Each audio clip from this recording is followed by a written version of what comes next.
I don't know if you guys have seen this. Shout out to Flat Earth Awakening. And believe it or not, to Walter Bislin. I'm sure you guys know who he is. If you don't, well, you'll probably catch him in your comments section at some point. But I want to play this video. It's 3 minutes and 45 seconds. Actually, it's mostly music, so I'm just going to mute it. There's only one part that has any audio. But what this is this is taken from Walter Bislin's Flat Earth modeling app. And what it does is it shows the personal atmospheric dome and how it works. Now, I have to remind you guys that Walter Bislin is a ball earther, right? He is absolutely not a flat earther. He thinks it's silly. He's battled, in several comment sections. He battles Flat Earth FE Core. He's just really a baller. And what's amazing is he has come out with this app, and it shows precisely what we have been talking about this personal atmospheric dome, right? And this is, very similar to Pete Rain's graphics, but it shows the sun and the moon rotating above a flat Earth, and with our personal atmospheric dome, how it actually is perceived by us. And it's really quite an amazing app, and you can actually go there and play with it on his webpage. But I just want to let this run a little bit so you can see actually what's happening here. You can see the continents and you can see the stars and how that you're perceiving them. If you move latitude, anywhere in the latitude, you can see, of course, that personal atmospheric dome then starts turning on its side until you get to the equator. Then it's pretty much equal, and that is, of course, when we've seen all of that star trail footage that splits off in two different directions at the equator. And then if you continue further south, the personal atmospheric dome kind of starts tilting back up at an angle. So the one thing about this also that I want to point out is not only does this back up 100% what Jaron has talked about and a lot of flat earthers, but it also backs up 100% exactly the idea of how an EQ mount on a telescope can work.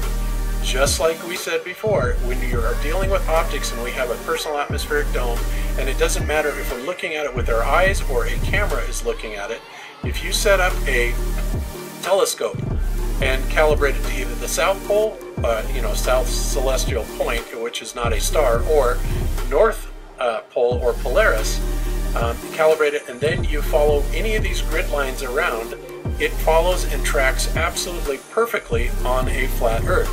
And in fact, beyond that, if you really start thinking this through, and this is the one thing that the ballers never, ever, ever want to take into consideration in their models, is how you see how our perspective actually works. They're always trying to use these orthographic type views, side-on views, and do all their math and geometry from that. Well, great, and it works that way, but unfortunately, we don't see the world that way, right? And neither do telescopes, ladies and gentlemen, okay?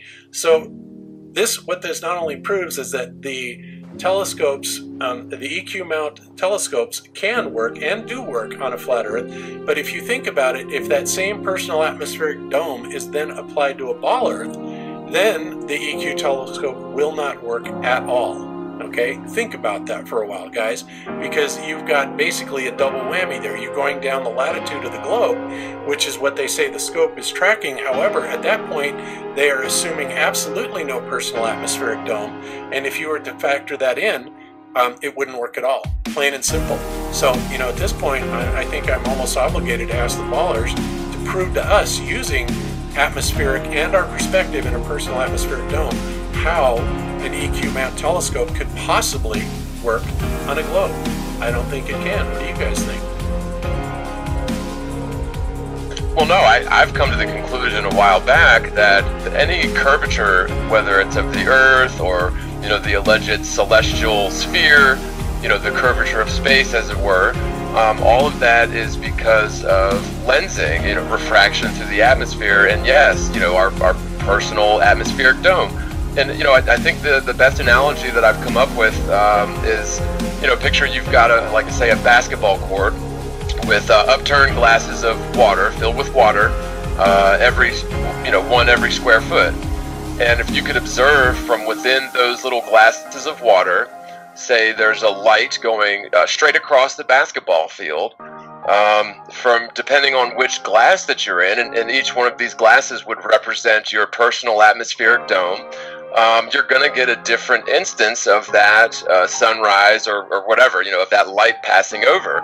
And, I think that is this illusion that has given people the misinformation to believe that, either the Earth has curvature or we're surrounded by a celestial dome. But again, science was not aware of refraction of light or didn't acknowledge refraction of light until the 1600s. And so, in my opinion, every scientific evidence for the globe or for the celestial sphere prior to the 1600s should have been revisited, and that includes Galileo, Eratosthenes, Columbus. I mean, you name it. And I think that's spot on. Yeah. Well, name real people, man, please.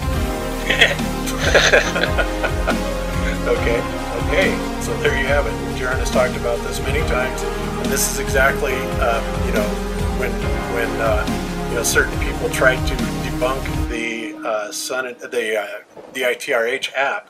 They're saying, oh, well, see, it's completely off, and they have absolutely no consideration whatsoever for the way that we actually perceive this. Okay, now, and guys, I will post the link for this. But basically, if you just Google Walter Bislins, Bislins, so it's walter.bislins.ch,